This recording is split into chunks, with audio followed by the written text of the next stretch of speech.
ओम शांति। 24 जनवरी 2024।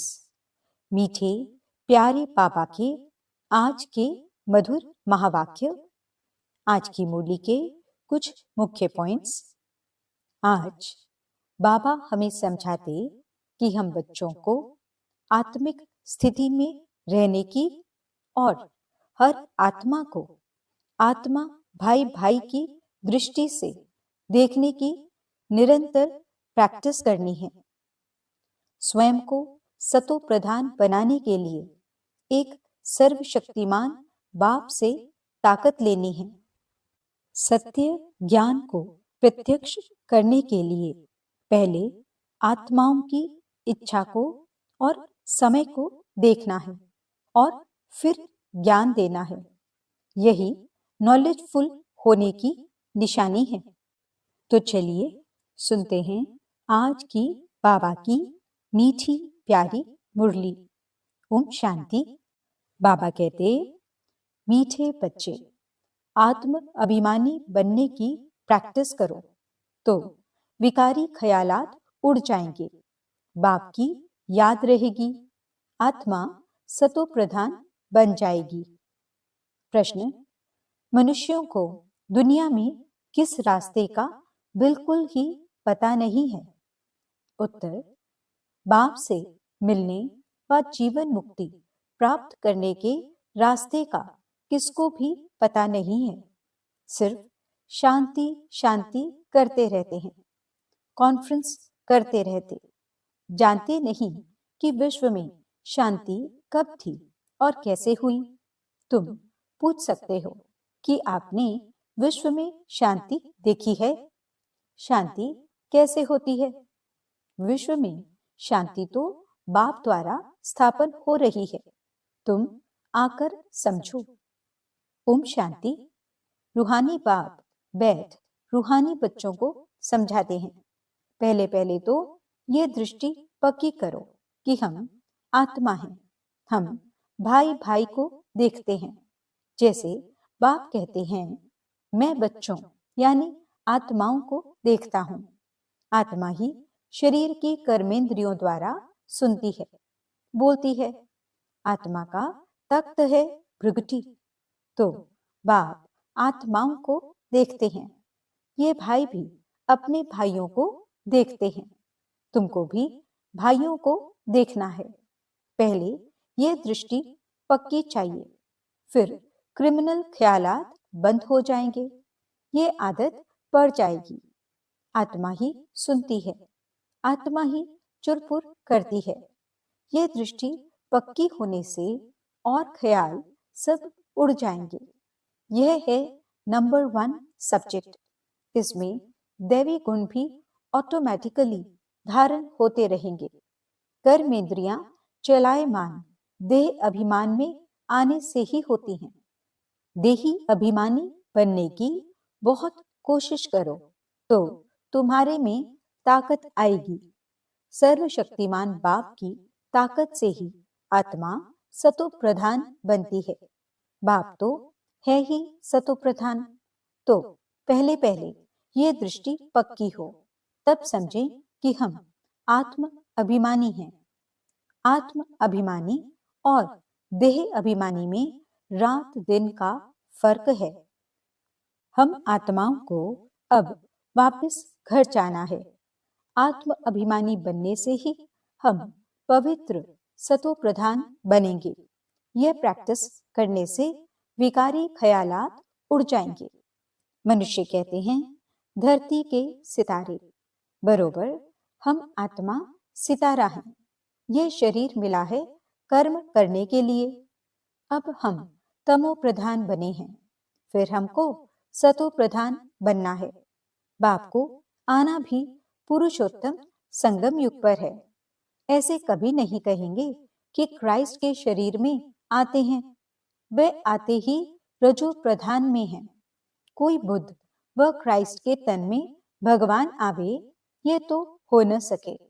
वे आते ही एक बार हैं और आते हैं पुरानी दुनिया में नई दुनिया स्थापन करने। तमो प्रधान दुनिया को बदल सतो प्रधान बनाने।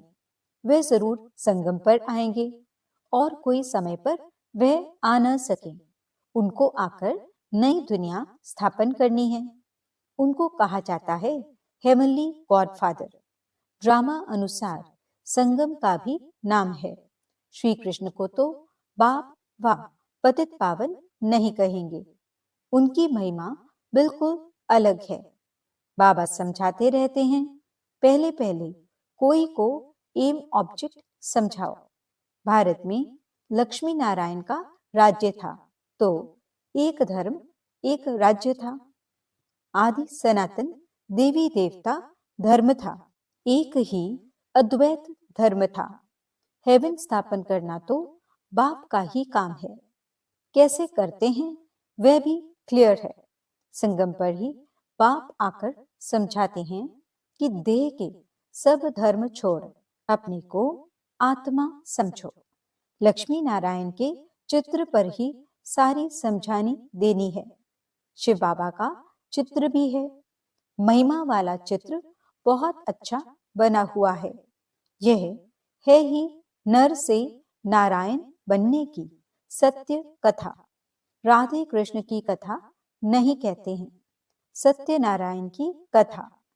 तुमको नर से नारायण बनाते हैं। पहले तो छोटा बच्चा होगा। छोटे बच्चे को नर नहीं कहा जाता है। नर नारायण, नारी लक्ष्मी कहा जाता है। तुम बच्चों को इस चित्र पर ही समझाना है।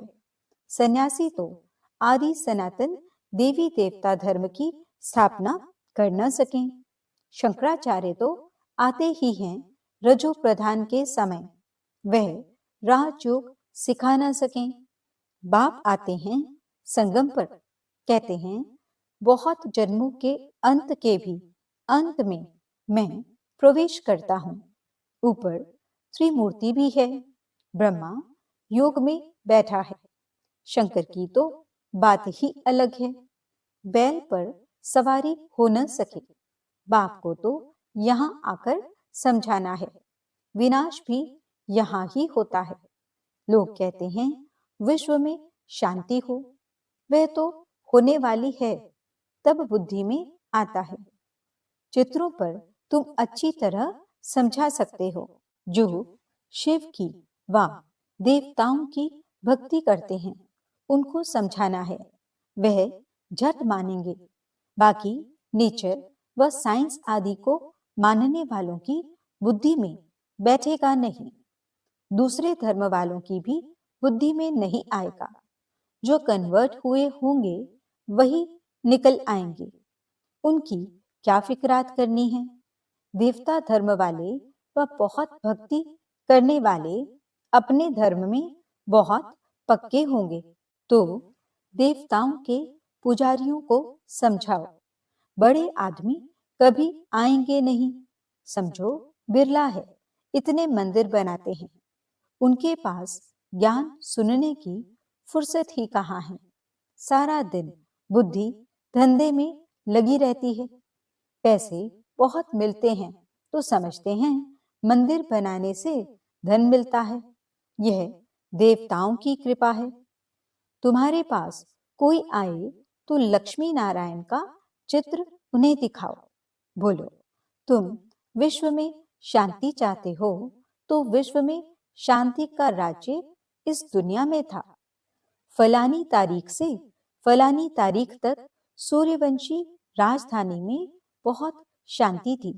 फिर दो कला कम हो जाती है। इस चित्र पर ही सारा मदार है। अब तुम विश्व में शांति चाहते हो, कहाँ चलेंगे? घर को तो जानते ही नहीं हैं। हम आत्मा शांत स्वरूप हैं। मूल वतन में रहते हैं, वही शांति धाम है। वह इस दुनिया में नहीं है। उनको कहा जाता है निराकारी दुनिया। बाकी विश्व इसको ही कहा जाता है। विश्व में शांति नई दुनिया में होगी। विश्व के मालिक ये बैठे हैं। गरीब इन बातों को अच्छी रीति समझते हैं। कोई कहते हैं यह रास्ता बहुत अच्छा है, हम रास्ता ढूंढते थे। रास्ते का मालूम ही नहीं तो ढूंढेंगे क्या? ऐसा कोई नहीं जिसको बाप और जीवन मुक्ति के रास्ते का पता हो। शांति शांति कहते रहते हैं, परंतु शांति कब थी, कैसे हुई, किसको भी पता नहीं है। कितनी कॉन्फ्रेंस आदि करते हैं, उनसे पूछना चाहिए, तुमने कभी विश्व में शांति देखी है कि विश्व में शांति कैसे होती है? तुम प्रजा आपस में क्यों मूंझते हो? कॉन्फ्रेंस करते रहते हो, जवाब कहाँ से मिलता है? विश्व में शांति हो तो अब बाप द्वारा स्थापन हो रही है। तुम कहते हो क्राइस्ट से 3000 वर्ष पहले हेवन था, तो वहां ही शांति थी। अगर वहां भी अशांति होती तो बाकी शांति कहाँ से मिलेगी? अच्छी तरह से समझाना है। इस समय तो तुमको इतना समय बात करने नहीं देते, क्योंकि अभी उनके सुनने का समय नहीं आया है। सुनने का भी सौभाग्य चाहिए। तुम पद्मा पद्म भाग्यशाली बच्चे ही बाप से सुनने के हकदार बनते हो। बाप बगैर और कोई सुना न सके। बाप तुम बच्चों को ही सुनाते हैं। यह है ही रावण राज्य, तो यहाँ शांति कैसे हो सकती? रावण राज्य में सब पतित हैं, पुकारते हैं कि हमको पावन बनाओ। पावन दुनिया तो इन लक्ष्मी नारायण की थी। राम राज्य और रावण राज्य में कितना फर्क है? सूर्यवंशी चंद्रवंशी फिर होते हैं रावणवंशी। इस समय है कलयुग, रावण संप्रदाय। बड़े बड़े लोग भी एक दो को गुर्र गुर्र करते रहते हैं। बहुत अहंकार है कि मैं फलाना हूं। तो इस लक्ष्मी नारायण के चित्र पर समझाना बहुत सहज है। बोलो, इनके राज्य में ही विश्व में शांति थी, कोई और धर्म नहीं था। विश्व में शांति सो तो यहाँ ही होती है। तो मुख्य यह चित्र है। बाकी ढेर चित्रों पर समझाने से मनुष्यों के ख्यालात और तरफ चले जाते हैं। जो समझा है वह भी भूल जाता है। तब कहा जाता है टू मैनी कुक्स। बहुत चित्र होते हैं और हंसी कुड़ी के मॉडल अथवा डायलॉग आदि होते हैं, तो मूल बात बुद्धि से निकल जाती है। कोई विरला ही समझ पाते हैं कि बाप यह स्थापना कर रहे हैं। 84 जन्म भी इसके लिए ही हैं। दिखाएंगे जरूर एक का, सबको कैसे रखेंगे? शास्त्रों में भी एक अर्जुन का नाम रखा है ना। स्कूल में मास्टर एक को थोड़े ही पढ़ाएंगे। यह भी स्कूल है। यह तुम्हारे बैच भी बहुत काम कर सकते हैं। ये सबसे अच्छा है। पहले शिव बाबा के चित्र के सामने लाना चाहिए और फिर लक्ष्मी नारायण के चित्र के आगे। तुम शांति मांगते हो, वह कल्प कल्प बाप द्वारा ही स्थापन होती है। तुम इस चक्र को जान गए हो। पहले तुम भी तुच्छ बुद्धि थे, अब बाप स्वच्छ बुद्धि बनाते हैं। लिखना चाहिए, सिवाय परम पिता परमात्मा के कोई भी किसकी सद्गति कर नहीं सकते, विश्व में शांति कर नहीं सकते। बाप ही सब कुछ कर रहे हैं, याद भी उनको ही करते हैं। मुख्य चित्र ये दोनों हैं। इससे हिलना नहीं चाहिए जब तक पूरा न समझें। ये नहीं समझा तो कुछ भी नहीं समझा, टाइम वेस्ट हो जाता है। देखो, बुद्धि में नहीं बैठता तो चला देना चाहिए। इसमें समझाने वाले बहुत अच्छे चाहिए। अगर माता हो तो बहुत अच्छा, इसमें कोई नाराज नहीं होगा। यह तो सब जानते हैं कि कौन कौन समझाने में तीखे हैं। मोहिनी है, मनोहर है, गीता है, बहुत अच्छे अच्छे बच्चे हैं। तो पहले लक्ष्मी नारायण के चित्र पर एकदम पक्का कराना चाहिए। बोलो, इन बातों को अच्छी रीति समझो, तब शांति की दुनिया में जा सकेंगे। मुक्ति, जीवन मुक्ति दोनों ही मिल जाएगी। मुक्ति में तो सब जाएंगे, फिर आएंगे नंबरवार पाठ बजाने। समझाना भी भपके से है। नंबर 1, ये चित्र है। विश्व में शांति के मालिक यही थे। ये बातें समझदार की बुद्धि में बैठती हैं।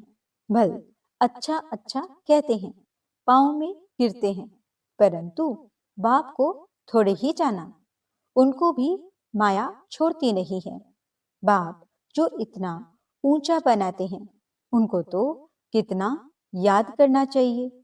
इसलिए बाप कहते हैं, मुझे याद करो तो तुम्हारे पाप कट जाएंगे, सतो प्रधान बन जाएंगे। यहाँ अंदर आने से खुशी में रोमांच खड़े हो जाने चाहिए। मैं यह बनता हूँ। मैं अंदर यानी हिस्ट्री हॉल में आता हूँ और इन लक्ष्मी नारायण को देखता हूँ। सामने लक्ष्मी नारायण की ट्रांसलाइट रखी है। इन्हें देखकर बहुत खुश होता हूँ। ओहो, बाबा हमको यह बनाते हैं। वाह बाबा वाह। लौकिक घर में किसका बाप बड़े मर्तबे पर होता है तो बच्चों को खुशी होती है। मेरा बाप वजीर है। तुमको कितनी खुशी होनी चाहिए कि बाप हमको यह बनाते हैं। परंतु माया भुला देती है, बड़ा सामना करती है। तुम बच्चों को बहुत खुशी रहनी चाहिए। दैवी गुण भी धारण करने चाहिए। आत्म अभिमानी भव। भाई भाई को देखो तो स्त्री को भी आत्मा के रूप में ही देखेंगे। क्रिमिनल आई होगी नहीं। मनसा तूफान तब आते हैं जब तुम भाई भाई की दृष्टि से नहीं देखते हो। इसमें बड़ी मेहनत है, प्रैक्टिस अच्छी चाहिए। आत्म अभिमानी बनना है। कर्मातीत अवस्था तो पिछाड़ी में ही होगी। सर्विस करने वाले बच्चे ही बाप की दिल पर चढ़ सकते हैं। भल देरी से आते हैं, वे भी गैलप कर सकते हैं, तीखे जा सकते हैं। तुम बच्चों ने पहले की हिस्ट्री तो सुनी है कि इन्होंने घर बार कैसे छोड़ा, रात रात में भागे, फिर इतने बच्चों को पाला। इसको कहा जाता है भट्टी। फिर भट्टी से नंबरवार निकले। ये तो वंडर है जो बाबा तुमको वंडरफुल स्वर्ग का मालिक बनाते हैं। गॉडफादर तुमको पढ़ाते हैं। कितना साधारण है, कितना रोज रोज बच्चों को समझाते रहते हैं और बच्चों को कहते हैं नमस्ते। बच्चे, तुम मेरे से भी ऊंचे जाते हो। तुम ही कंगाल से डबल सिरताज विश्व के मालिक बनते हो। तो बाप बड़ी रुचि से आते हैं। अनगिनत बार आए होंगे। आज तुम मुझ राम से राज्य लेते हो, फिर रावण से तुम राज्य हारते हो। यह खेल है। अच्छा, मीठे मीठे लक्की सितारों प्रति माता पिता बाप दादा का याद प्यार और गुड मॉर्निंग। रूहानी बाप की रूहानी बच्चों को नमस्ते।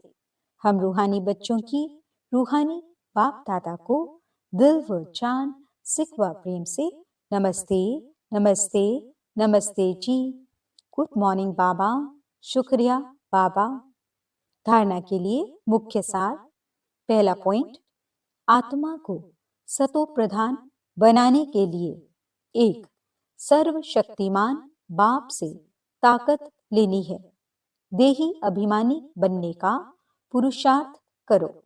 हम आत्मा भाई भाई हैं। यह प्रैक्टिस निरंतर करते रहो। दूसरा पॉइंट, बाप और लक्ष्य यानी लक्ष्मी नारायण के चित्र पर हर एक को विस्तार से समझाओ। बाकी बातों में टाइम वेस्ट मत करो। वरदान, धरनी, नब्ज और समय को देख सत्य ज्ञान को प्रत्यक्ष करने वाले नॉलेजफुल भव। बाप का ये नया ज्ञान सत्य ज्ञान है। इस नए ज्ञान से ही नई दुनिया स्थापन होती है।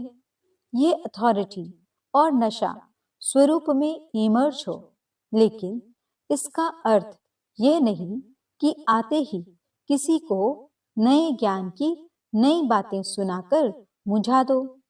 धरनी, नब्ज और समय सब देख करके ज्ञान देना, ये नॉलेजफुल की निशानी है। आत्मा की इच्छा देखो, नब्ज देखो, धरनी बनाओ, लेकिन अंदर सत्यता के निर्भयता की शक्ति जरूर हो, तब सत्य ज्ञान को प्रत्यक्ष कर सकेंगे। स्लोगन: मेरा कहना माना छोटी बात को बड़ी बनाना, तेरा कहना माना पहाड़ जैसी बात को रूई बनाना। अव्यक्त साइलेंस द्वारा डबल लाइट फरिश्ता स्थिति का अनुभव करो। जिम्मेवारी को निभाना यह भी आवश्यक है, लेकिन जितनी बड़ी जिम्मेवारी उतना ही डबल लाइट। जिम्मेवारी निभाते हुए जिम्मेवारी के बोझ से न्यारे रहो।